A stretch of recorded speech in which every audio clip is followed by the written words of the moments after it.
I'm joined once again by Shinju Auclair, who's an undefeated flyweight. We've had her on the program a number of times, and of course she was at a RIZIN a few weeks ago, and she's also been recovering from an injury. But first off, Shinju, how are you? And I know your dog's really excited about this interview. Yeah, she's sit. I'm doing good. Sorry about that. No, How no are worries, you? no worries. We like multiple guests here on the show. It's all good. Is your dog small enough that you can take him or her traveling, or is it like a regular sized dog? I have two dogs. I have a big German Shepherd pit bull, and I have this little guy. I don't really take him traveling too much because it's too much stress on him. Yeah, that's true. That's true. Let's talk about RIZIN. You were there a few weeks ago. Are you sort of like an ambassador for them now? Like, how did that get set up with you going down there and getting to be a part of the RIZIN card? They do these fan club events. So before every single event, they do these parties where the fans can come and have dinner with some of the fighters and stuff like that. And they always pick maybe like two fighters or something to do the fan club. So this time it was King Reina and myself did the fan club stuff. So we went out there and did the dinner with them, and I got to go to the event after. So it was awesome. And there's no wrong answer here. What was your favorite fight that you got to watch live, just as a spectator this time, as opposed to an actual fighter? I really liked Ayaka Hamasaki's fight. I watched her on Invicta a lot, so it was really cool to finally be able to see her live. And then the Yachi fight versus Diego Nunes was crazy. It was just back and forth. And then Tenshin's always super fun to watch as well. Did you talk to any of the North American fighters that were there? There was a few on the card that were just, had fights that are from the U.S. I spoke with Ian McCall a little bit, and then Darren I saw out there. So I saw them. They're doing good. Was there someone you got to meet at this event that you didn't get to last time? I know last time we talked, I think it was it Takanori Gomi? Was that who you got to speak with and hang out with? Who did you get to see this time? This time it wasn't on like the main island of Japan, so it was kind of south, so there weren't as many people out there. I just kind of got to catch up with a lot of people that I've been hanging out with, so that was cool. And so the last time we talked, you had an injury and you were debating whether or not you needed surgery or not. You ended up getting that surgery. How did all that go, going under the knife and taking care of the injury?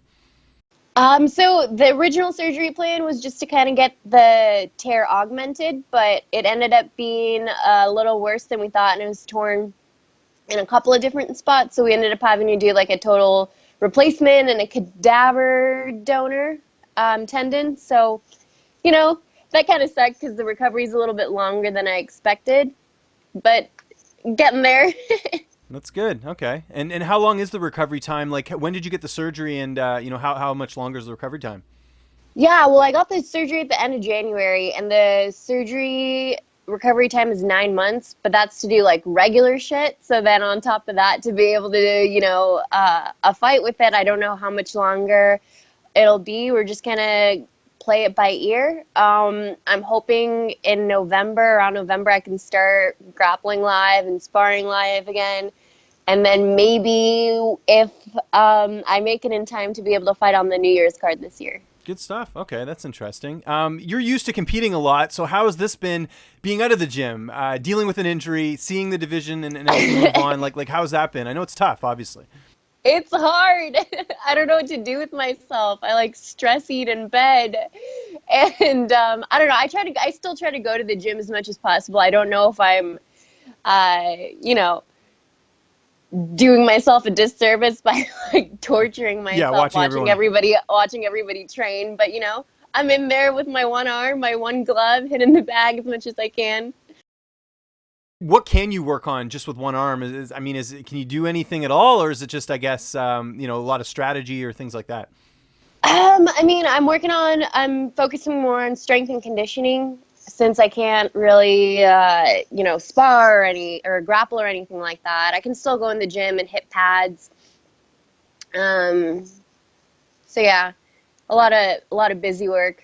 Okay. And was this the first time you'd ever undergone a surgery before? Mm-hmm. Okay, so they put you to sleep and all that. Was that weird? I mean, it's, not everyone's done surgery before, so I know it can be a little bit weird.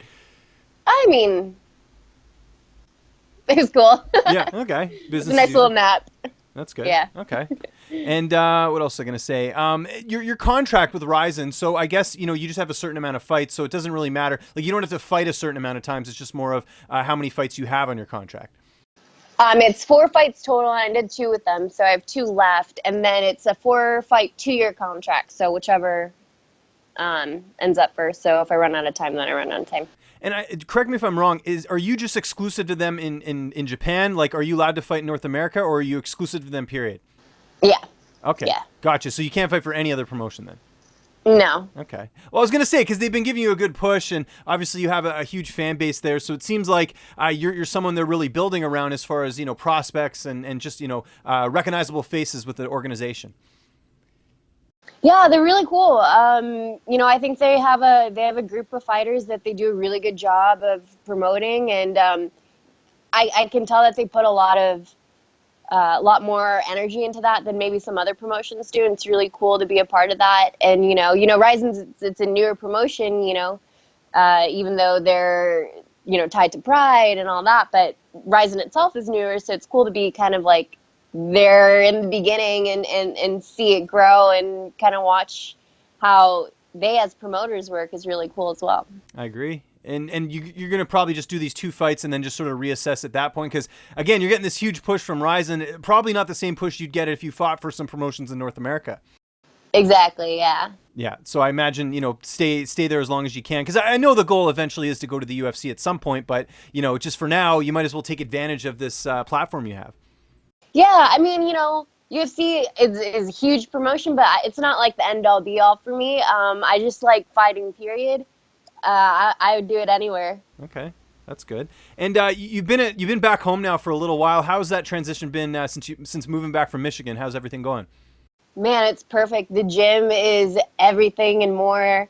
I couldn't have. The only thing that I'm mad about is I didn't do it sooner. Okay, interesting. And who are some? My dog agrees. And of course, dog has to agree. Otherwise, he's not. Is it he or she? 2 girls. 2 girls. Okay, so yeah, they'd be upset that they wouldn't get fed there. What? Who are some of your coaches and training partners that are at the gym that we might take note of? Gilbert Melendez, he owns the gym. He's great. He's a great instructor as well. He could tell he's really into teaching. Carrie Melendez, she's just a huge inspiration in the gym.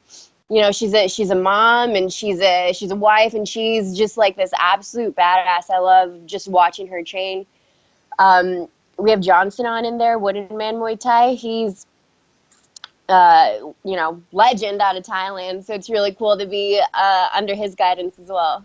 Excellent. Last question before I let you go here, and again, I appreciate the time. Are you getting more Netflix time in now? Just with the downtime, are you getting into more series and everything? No, I haven't actually. I actually haven't been watching too much at all. I've been reading a lot more. Okay, well let's get onto the books then. What are you getting through right now? I'm reading this book called I think it's called The Butchering Art. It's about medieval surgery. Oh yeah, interesting. So do you have gross. do you have nightmares now about your surgery, or thinking? No. It makes me grateful that I was able to have surgery under the conditions that I had them in. Yeah, it's not like the 1800s where they had some pine leaves and gangrene and yeah, right. That's crazy. Bite the bullet. Good stuff. Well, Shinju, I hope the rest of the next couple of months are good recovery for you, and we'll certainly be keeping an eye for that November or December date, whenever it is we do end up seeing you back in the cage. But in the meantime, where can people get a hold of you on social media? And if you got any sponsors or shout outs, the floor is yours. Cool. Well, on Instagram, it's Shinju_Auclair. Same for Twitter. And I just want to thank my gym that I've been at for the past 8 or 9 months now. They're taking care of me even when I'm injured, so it's awesome.